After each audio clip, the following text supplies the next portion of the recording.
Je crois vraiment aux choses que je vais vous dire car elles ont marché pour moi et j'aurais aimé les connaître lorsque j'avais 21 ans. Il n'y a que 3 règles que vous devez suivre. La vie n'a pas à être compliquée. Nous nous compliquons trop la vie. Je vais faire 5 suppositions sur les personnes présentes dans cette pièce aujourd'hui. Je suis prêt à parier que vous voulez réussir votre vie professionnelle. Je suis prêt à parier que vous voulez réussir votre vie personnelle. Je suis prêt à parier que vous avez besoin de vous sentir utile. Je suis prêt à parier que vous voulez vous sentir en sécurité pour votre avenir. Et le 5e point est que je suis prêt à parier que vous voulez aller au paradis. Je vais maintenant vous donner un plan simple pour réussir les 5, parce que vous n'avez pas besoin de sacrifier votre vie religieuse ou votre vie personnelle pour réussir professionnellement. Tout est lié et ce n'est pas compliqué. J'ai toujours essayé de ne jamais me compliquer la vie. Vous rendez-vous compte qu'un arc-en-ciel comporte seulement 7 couleurs ? Seulement 7. Regardez ce que Michel-Ange a réussi à faire avec ces 7 couleurs. Il existe seulement 7 notes de musique. Regardez ce que Beethoven a réussi à faire avec ces 7 notes. Il existe seulement 10 chiffres. Regardez ce que Bernard Madoff a réussi à faire avec ces 10 chiffres. Le point que je veux soulever est que la vie n'a pas à être compliquée. Vous avez besoin de 4 choses dans votre vie. Et s'il vous manque une de ces 4 choses, vous ressentirez un vide énorme. Premièrement, tout le monde a besoin d'avoir quelque chose à faire. Deuxièmement, tout le monde a besoin d'avoir quelqu'un à aimer. Troisièmement, tout le monde a besoin de croire en quelque chose et dans mon cas, je crois en Jésus-Christ, notre Seigneur et notre Sauveur. Et le 4e point dont vous avez besoin dans votre vie est que vous devez avoir un but à atteindre. Que voulez-vous faire maintenant ? Ayez des buts et des rêves ambitieux. Je crois que c'est absolument essentiel. Ne reproduisez pas les erreurs que j'ai commises. J'ai fait beaucoup de choses stupides dans ma vie, mais laissez-moi vous révéler la bêtise que je regrette le plus. Quand j'ai débarqué à l'université de Notre-Dame, j'ai pris l'équipe qui était au plus mal pour la mener au sommet pendant 9 années consécutives. Chose que personne n'avait réalisée avant et que personne n'a refait depuis. Nous sommes arrivés au sommet et nous y sommes restés. Voilà la chose que je regrette le plus. Vous savez, il y a un dicton qui dit « Vous progressez ou vous mourrez. Soit l'arbre grandit, soit il meurt. » Il en va de même pour votre mariage, il en va de même pour votre business ou pour vous-même en tant que personne. Et je ne dis pas ça parce que je suis vieux, même si maintenant mes bougies d'anniversaire coûtent plus cher que mon gâteau. Cela est plutôt en rapport avec les efforts que vous devez faire pour vous améliorer. Nous avons atteint le top et j'ai dit nous y sommes arrivés, restons comme ça, ne prenons plus de risques. Nous avons terminé second du championnat et tout le monde a dit que j'étais un idiot. Alors que le gars qui termine dernier au concours de médecine, lui, il l'appelle docteur. Ça me semble injuste. Quand j'ai quitté Notre-Dame, je n'aurais jamais pensé entraîner à nouveau. Où aurais-je été après Notre-Dame ? Ma mère disait, quand tu quitteras Notre-Dame, tu iras directement au paradis, t'asseoir à côté du pape. Tu n'auras plus l'âge d'entraîner. Alors, je suis parti vivre dans une ville où l'âge moyen ne faisait qu'augmenter. Et là, ce que j'y ai découvert est que je n'étais pas fatigué d'entraîner. Vous devez avoir un but, un rêve à atteindre.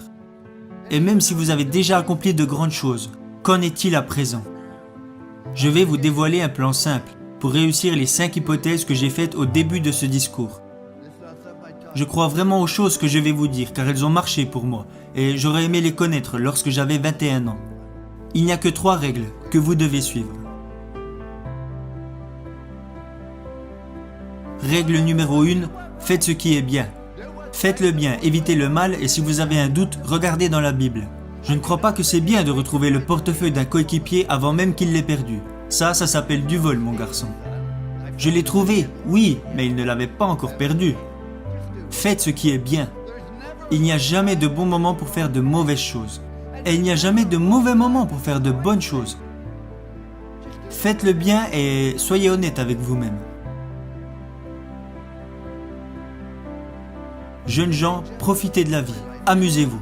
Vous allez avoir des problèmes, vous allez rencontrer des difficultés. Ça fait partie de la vie. Ce n'est pas parce que vous êtes diplômé que vous n'aurez pas de problème. Et ne racontez pas vos problèmes à tout le monde. Savez-vous que 90% des personnes n'en ont rien à faire ? Et les 10 autres pourcents sont contents que vous les ayez, alors vous feriez mieux de les garder pour vous. Vous allez avoir des problèmes, alors amusez-vous dans tout ce que vous faites. Et si vous aimez vraiment ce que vous faites, les gens prendront du plaisir à être à vos côtés.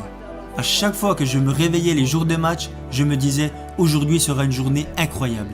Et je le pensais vraiment, car si vous aimez vraiment ce que vous faites, les gens prendront du plaisir à être à vos côtés.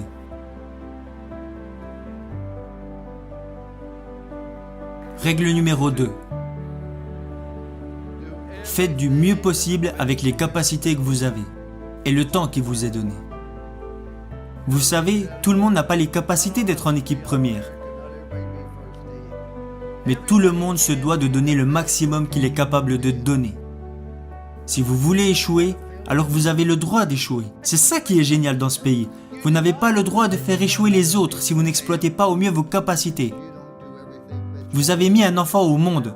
Vous avez un business. Vous avez rejoint une équipe. Vous avez des obligations et des responsabilités envers d'autres personnes. C'est pourquoi vous vous devez de donner le maximum de ce que vous êtes en mesure de donner, dans tout ce que vous faites. Ce n'est pas compliqué. Vous savez, jeunes gens, je suis né avec une cuillère d'argent dans la bouche.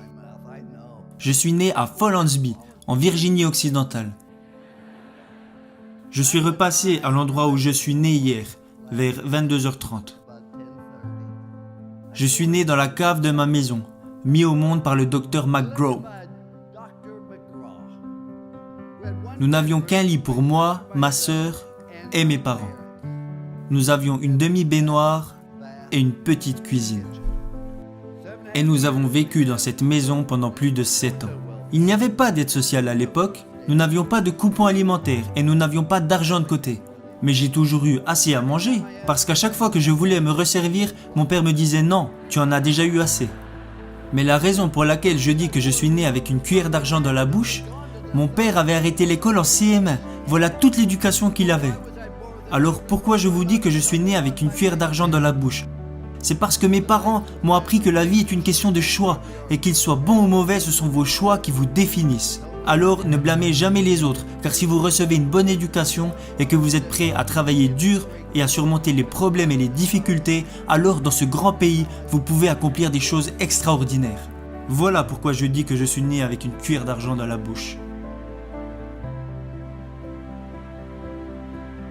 Ma dernière règle est de montrer aux autres que vous vous souciez d'eux.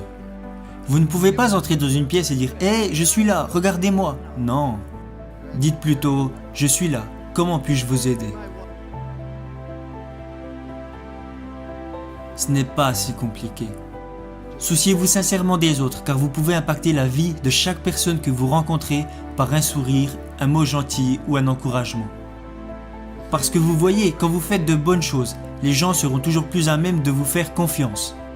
Ma femme et moi, nous sommes mariés car nous avons trouvé cette confiance en nous, et nous ne l'avons jamais perdue.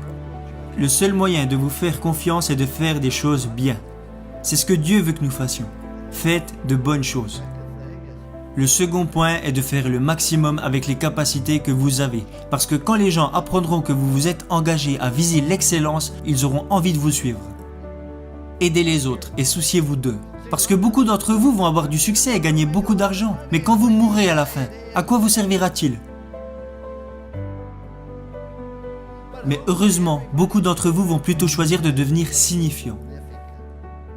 Être signifiant, c'est quand vous aidez les autres personnes à réussir. N'est-ce pas là vraiment le but de la vie ?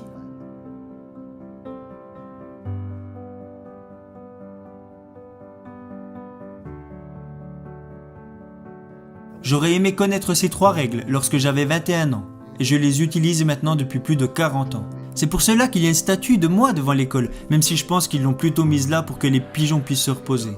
Mais si vous la regardez bien, il y a 3 mots inscrits au pied de cette statue. Confiance, engagement, amour.